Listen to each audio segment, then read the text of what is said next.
ہم اپنا آج کا سبق شروع کرتے ہیں۔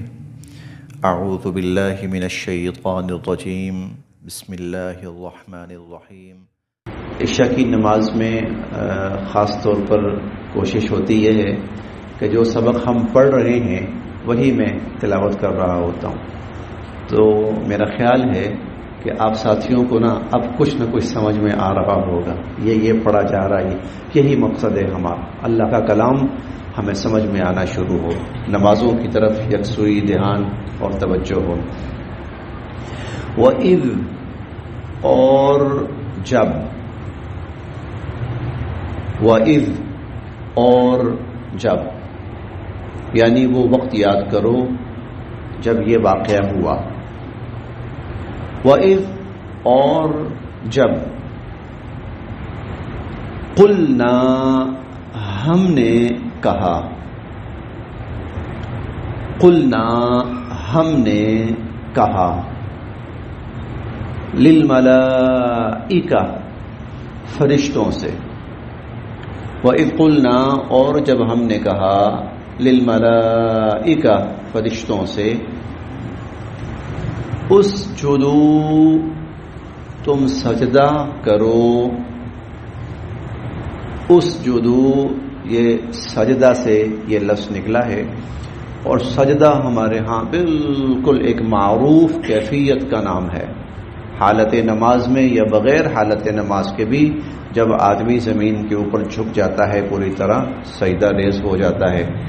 اسجدوا تم سب سجدہ کرو، لآدم آدم علیہ السلام کو۔ وَإِذْ قُلْنَا اور جب ہم نے کہا، لِلْمَلَائِکَةِ فرشتوں سے، اسجدوا کہ تم سب سجدہ کرو، لآدم آدم علیہ السلام کو۔ تو سجدوا ان سب نے سجدہ کیا، فسجدوا ان سب نے سجدہ کیا، الا سوائے ابلیس کے، الا ابلیس سوائے ابلیس کے، ابا اس نے انکار کیا، ابا اس نے انکار کیا، واستکبر اور تکبر کیا، واستکبر اور تکبر کیا، وکان اور ہو گیا، وکان اور ہو گیا، من الکافرین من سے الکافرین انکار کرنے والے، منکر، وکان من الکافرین اور وہ منکروں میں سے ہو گیا، کافروں میں سے ہو گیا۔ وَإِذْ قُلْنَا اور جب ہم نے کہا، لِلْمَلَائِکَةِ فرشتوں سے، اسجدوا تم سجدہ کرو، لآدم حضرت آدم علیہ السلام کو، فسجدوا الا ابلیس تو ابلیس کے سوا سب نے سجدہ کیا، ابا اس ابلیس نے سجدہ کرنے سے انکار کیا، واستکبر اور تکبر کیا، وکان من الکافرین اور وہ ہو گیا منکروں میں سے، انکار کرنے والوں میں سے۔ قرآن کریم کے مضامین میں سے ایک بہت ہی بڑا مضمون جو یہاں سے شروع ہو رہا ہے، اس کو ویسے یہ قرآن کریم میں آخری جگہ بیان ہوا ہے، اس سے پہلے تقریباً 11 یا 12 جگہوں پر یہ مضمون بیان ہو چکا ہے۔ اس سے پہلے کا مطلب یہ ہے کہ یہ مدنی صورت ہے، سورہ البقرہ مدنی صورت ہے، یعنی مدنی سے مراد وہ صورت جو مدینہ منورہ تشریف لانے کے بعد نازل ہوئی۔ لیکن حضور صلی اللہ علیہ وسلم نے اس کو جب ترتیب لگائی تو ترتیب میں آپ نے اس کو اول میں رکھا. اس سورت کے نازل ہونے سے پہلے جو صورتیں مکہ میں نازل ہوئی، مکی صورتیں، ان میں یہ واقعہ بہت تفصیل کے ساتھ بیان کیا جا چکا تھا. میں وہ جہاں جہاں واقعے کے کچھ نہ کچھ آیات ہیں وہ مختصر میں بتاتا جاتا ہوں.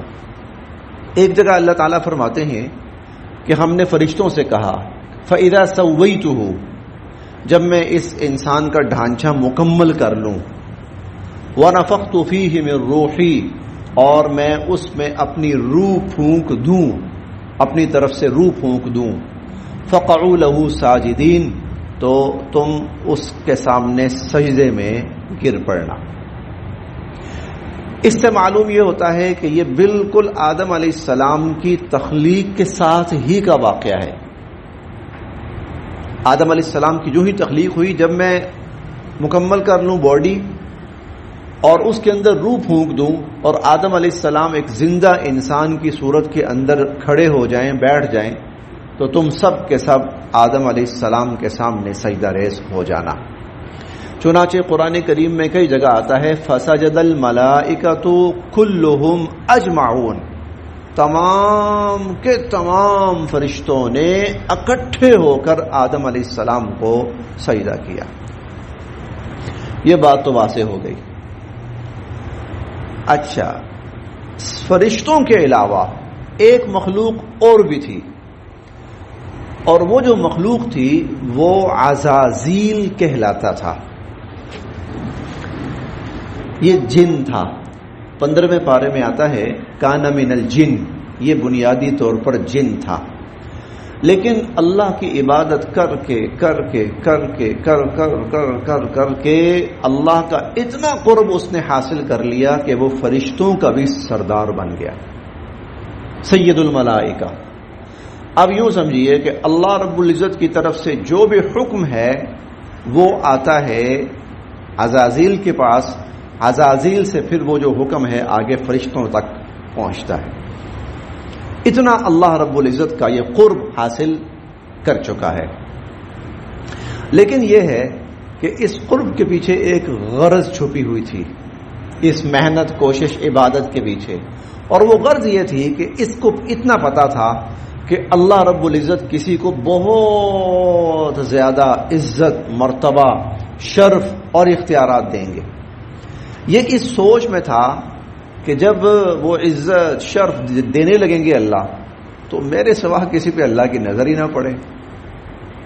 میں اتنا اللہ کے قریب چلا جاؤں گا، اتنے عبادات اور اعمال کر لوں گا کہ میرے سوا کسی پر اللہ کی نظر ہی نہ پڑے. چنانچہ اسی غرض میں یہ اللہ کی عبادت کرتا رہا. ابھی چونکہ وہ سب کچھ اندر چھپا ہوا تھا، اس نے اس کا اظہار نہیں کیا تھا، اسی لیے اللہ بھی اس کو نوازتے رہے. ٹھیک ہے، یہ سید الملائکہ بن گیا، فرشتوں کا سردار بن گیا. یہ اب اللہ رب العزت نے اپنے اس ارادے کا اظہار فرمایا کہ میں نے جس کو عزت دینی ہے، مرتبہ دینا ہے، شرف دینا ہے، اختیار دینا ہے، خلافت ارضی دینی ہے، وہ انسان ہے، وہ آدم ہے. جب یہ چیز سامنے آئی تو اسے لگا کہ میری تو ساری محنت برباد ہو گئی، اور اس نے اللہ کی عبادت میں ظاہراً کوئی کسر نہیں چھوڑی تھی. اور یہ جو اس کی عبادت تھی وہ 2 سال، 4 سال، 6 سال پر محیط نہیں تھی، بلکہ لاکھوں سالوں پر محیط تھی.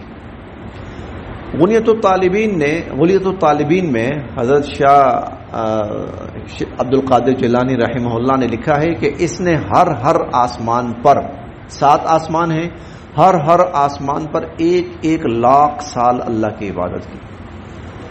ہر آسمان پر 1 لاکھ سال اللہ کی بہت قرب حاصل کیا اللہ رب العزت کا. ابھی جب ہم آگے پڑھیں گے نا اس کی باتیں اور اس کے عزائم اور وہ سب، تو آپ حیران رہ جائیں گے. اب جب پتہ لگا کہ یہ تو سب آدم کے لیے ہے، گویا اس کی ساری محنت مٹی میں مل گئی، سب ضائع. یکدم وہ حسد میں آ گیا اور آدم علیہ السلام سے اس نے دشمنی مول لی. چنانچہ جب حکم ہوا آدم کو سجدہ کرنا ہے، سب نے سجدہ کیا اس نے سجدہ نہیں کیا. اللہ تعالیٰ نے اس سے پوچھا, یہ بھی ہم پڑھیں گے, ما منعک اللہ تسجد اذ امرتک, جب میں نے تجھے حکم دیا تھا کہ آدم کو سجدہ کر تو تو نے سجدہ کیوں نہیں کیا. یہ ہم 14ویں پارے میں وضاحتاً پڑھیں گے, جب میں نے تجھے حکم دیا تھا کہ آدم کو سجدہ کر تو تو نے کیوں نہیں کیا. قال انا خیر من, کہنے لگا جی میں بہتر ہوں, آدم بہتر نہیں ہے, بہتر میں ہوں. خلقتنی من نار وخلقتہ من طین, مجھے آپ نے پیدا کیا ہے آگ سے, آدم کو پیدا کیا ہے مٹی سے. آگ کیا ہے؟ اوپر کو اٹھتی ہے, اوپر کو جاتی ہے, گویا آگ کے لیے عزت ہے, بلندی ہے, شرف ہے. اور مٹی کیا ہے؟ وہ نیچے کو گرتی ہے, گویا مٹی کے لیے کیا ہے؟ حقارت ہے, تذلیل ہے, تو کمتر ہے. وہ کہنا یہ چاہتا ہے یا اللہ یہ مقام تو مجھے ملنا چاہیے تھا, آدم کو آپ حکم دیتے کہ اس ابلیس کو, عزازیل کو سجدہ کر. گویا وہ اللہ کو غلط ثابت کرنے کی کوشش کر رہا ہے. نہیں, یہ غلط ہوا ہے, یہ نہیں ہونا چاہیے تھا, یہ تو میرا حق تھا. اب اللہ تعالیٰ چونکہ واقف تھے اس کی نیت سے بھی اور اس کے سارے عزائم سے بھی, اسی لیے پھر اللہ تعالیٰ کی طرف سے حکم یہ ہوا اخرج منہا, چل دفع ہو جا, نکل جا. فیصلے تو نے نہیں کرنے, رب تو نہیں ہے, خالق تو نہیں ہے, تو ایک مخلوق ہے. فیصلے تو میں نے کرنے, کس کو عزت دینی ہے, کس کو مرتبہ دینا ہے, اور جس کو میں نے فیصلہ کیا عزت دینی ہے, مرتبہ دینا ہے, جو اس کو عزت اور مرتبہ نہیں دے گا تو وہ تو بغاوت کرے گا میرے ساتھ. تو باغی ہے, تو غلطی کر کے, اچھا یہ بھی نہیں کہ اللہ غلطی ہو گئی تو اکڑ گیا, نہیں, جو کیا ٹھیک کیا, بس جو کیا ٹھیک کیا. یہاں ہمیں بہت سے سبق سمجھنے کو ملیں گے, بہت سارے اسباق. ایک سبق ہمیں یہ سمجھنے کو ملے گا کہ شیطان نے حکم نہیں مانا اللہ تعالیٰ کا. اب جب اللہ رب العزت نے پوچھا کیوں نہیں مانا, اکڑ گیا آگے سے, جو کیا ٹھیک کیا. غلطی کی اس نے, اور غلطی کرنے کے بعد غلطی تسلیم نہیں کی, بلکہ وہ اپنے آپ کو صحیح قرار دینے پہ تل گیا, ملعون ہو گیا, مردود ہو گیا. دوسری طرف آئیں, ہم پڑھیں گے ساتھ ہی انشاءاللہ. آدم علیہ السلام سے نادانستگی میں ایک لغزش ہو گئی, اے آدم یہ پھل نہیں کھانا, شاید آج تو نہیں کل پڑھ لیں گے. غلطی ہو گئی, نادانستگی میں پھل کھا لیا. کیوں کھایا؟ یا اللہ غلطی ہو گئی. ربنا ظلمنا انفسنا, یا اللہ میں اپنی جان پہ ظلم کر بیٹھا, یا اللہ مجھے معاف کر دے, یا اللہ مجھے معاف کر دے. اس نے غلطی کی, اکڑ گیا, ہمیشہ کے لیے مردود ہو گیا. آدم علیہ السلام سے نادانستگی میں ہوا, فوراً اللہ کے سامنے جھک گئے, معافی مانگی, معاف فرما دی. فغفر اللہ نے بخش دیا ان کو, معاف فرما دیا آدم علیہ السلام کو. آدم علیہ السلام کا مرتبہ اور بلند کر دیا. انسان اور شیطان میں یہ فرق ہے, شیطان غلطی ہو اکڑ جائے, شیطانیت ہے. انسان غلطی ہو جھک جائے, یہ انسانیت ہے. یہ ایک سبق ہمیں یہ بھی ملتا ہے. پھر ایک سبق اور ملتا ہے, اللہ رب العزت جس کو عزت دیں, اللہ کی دی ہوئی عزت کو تسلیم کرنا یہ ایمان ہے, اور اللہ کی دی ہوئی عزت کو تسلیم نہ کرنا یہ بغاوت ہے. مرد کو اللہ نے عزت دی ہے عورت پر, فوقیت دی ہے عورت پر, اللہ نے دی ہے. ہم قرآن کریم کے اندر دوسرے پارے کے اندر یہ پڑھیں گے وَلِلرِّجَالِ عَلَيْهِنَّ دَرَجَةٌ, اور 5ویں پارے میں پڑھیں گے الرِّجَالُ قَوَّامُونَ عَلَى النِّسَاءِ. اللہ رب العزت نے مردوں کا درجہ عورتوں پر بلند کیا ہے, اور مردوں کو عورتوں کے اوپر قوام بنایا ہے. چلے جب ہم وہاں پہنچیں گے قوام کی تفصیل بھی ہو جائے گی, لیکن اس کا خلاصہ یہی ہے کہ ان کو ہم نے اپر ہینڈ دیا ہے عورتوں کے اوپر. اب یہ اللہ نے دیا ہے, تسلیم کرنا چاہیے.